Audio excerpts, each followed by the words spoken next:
오늘 레바논하고 남수단 파병 연장안을 오셨죠. 이유가 뭡니까? 이 파병안은 국회 동의를 받고 외교부 사안과 협력 사안이기 때문에 오셨죠. 예, 그렇습니다. 지금 이미 제가 조사한 바로는 나토와 우크라이나에 5명의 군인 신분이 들어가 있습니다. 이거 파병으로 보십니까? 그건 파병이 아닙니다. 파병이 아닙니까? 예.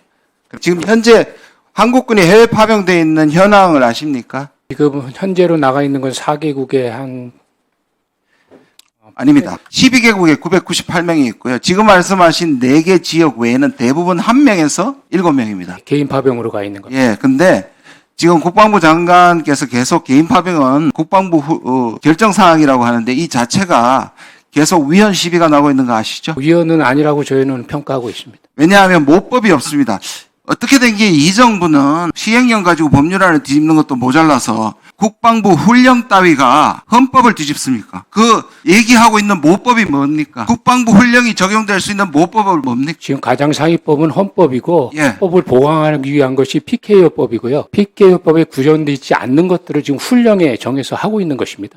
예, 2가지만 맞고 마지막 말씀은 틀렸고요. 왜냐하면 우리가 지금까지 개인 파병이든 군인을 보내는 모든 방법은 3가지 카테고리밖에 없습니다. 지금 말씀하신 것처럼 PKO하고 다국적군하고 한미동맹이 협의하여서 가는 겁니다.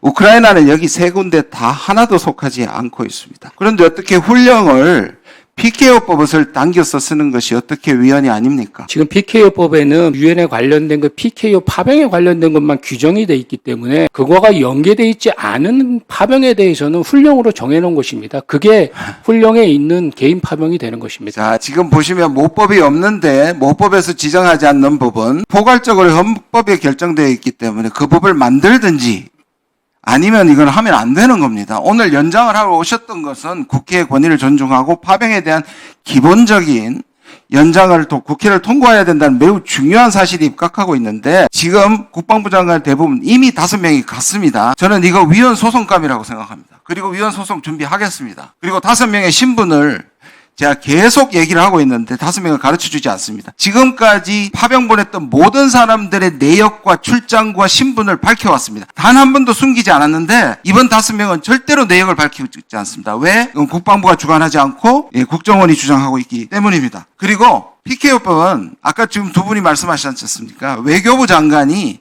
국방부 장관하고 위임해야 되고 특히 PKO법에서 국방부 장관이 훈령에 위임한다는 사항이 없기 때문에 이것은 굉장히 위법적인 문제입니다. 지금 누가 파견되어 있느냐 하면 육군 탄약 정책 담당관이 파견되어 있죠. 장관님. 이거는 부인하셨다가 안보실에서 나중에 정정하고 시인했던 부분입니다. 이 5명이 불분명하고요. 왜 지금 우리의 육군 탄약 정책 담당관이 나토에 가 있습니까? 우크라이나에 가 있습니까? 이건 이미 살상 무기를 제공하겠다고 PKO법은 유엔의 PKO 파견에 관련된 것만 규정이 돼 있기 때문에 다국적군과 관련된 이런 국제 협력과 관련된 파병을 규정하지 못하고 있습니다. 그것을 규정하기 위해서 10년도에 PKO법이 만들어질 때 이어서 국방부 훈령으로 해외 파병에 관련된 훈령을 만든 것입니다. 그래서 부대 단위에 대한 부대 파병에 대한 것과 이렇게 다국적 협력을 위한 개인 파병에 관한 개인 파병을 훈령에 넣어서 이것들을 보강하기 위한 법입니다. 예. 장관님 아까 모법이 없으면 모법을 만들어서 가는 것이 합법적이라고 생각하고요. 저는 차관님 답변 중에 국방부가 주도하지 않고 있다는 게 가장 정직한 대답이라고 저는 생각합니다. 차관님께서 10월 17일 날 나토에서 기자의 질문을 받아서 북한군이 지금 러시아에 있다는 것 질문에 노동인력일 것이라고 답변한 적이 있으시죠? 예. 그것은 뭐 병력인지 또 민간 인력인지에 대한 그러셨어요. 근데 바로 하루 뒤에 국정원과 NSC가 이것을 뒤집고 보도자료까지 냅니다. 이것만 봐도 저는 국방부나 외교부가 지금은 주도를 하지 않고 있다고 생각하고요. 아까 나토만 간 것으로 얘기하는데 출장 내역과 거기 간 인원을 밝혀줘야 되고 지금까지 합법적으로 갔던 어떤 출장 내역도 지금까지 다 밝혔는데 이번에 밝히지 않는 게 너무나 의심스럽기 때문에 반드시 밝혀야 되고요. 제가 일일이 다 확인을 했는데 파병 담당자는 다 자리에 있고 무기 관련자만 없습니다.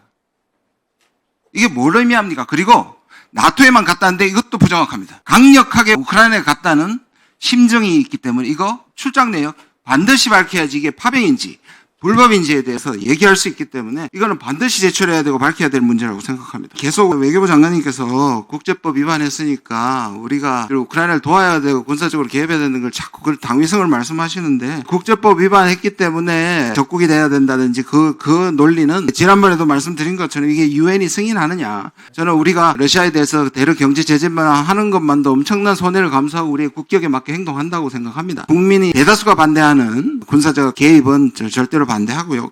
한 가지 마지막으로 묻고 싶은 것은 지금 주로 한국 대사가 누굽니까? 이도훈 대사님 뭐 하고 계십니까?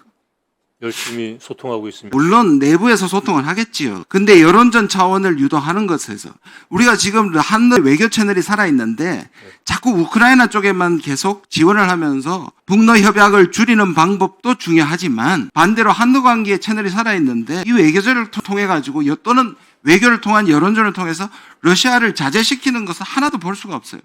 러시아를 자제시키기 위해서 지금 하고 있는 모든 그런데 노력이죠. 이도훈 대사가 지금 모스크바에서 뭘 하고 있는지 국민들이 알아야 적어도 여론전도 하셔야 되는 거 아니에요? 존재감이 너무 없습니다. 러시아를 비판하는 여론을 조성하는 것이죠. 그걸 주재 대사가 하면 안 되죠. 저희들이 하면 뭘까?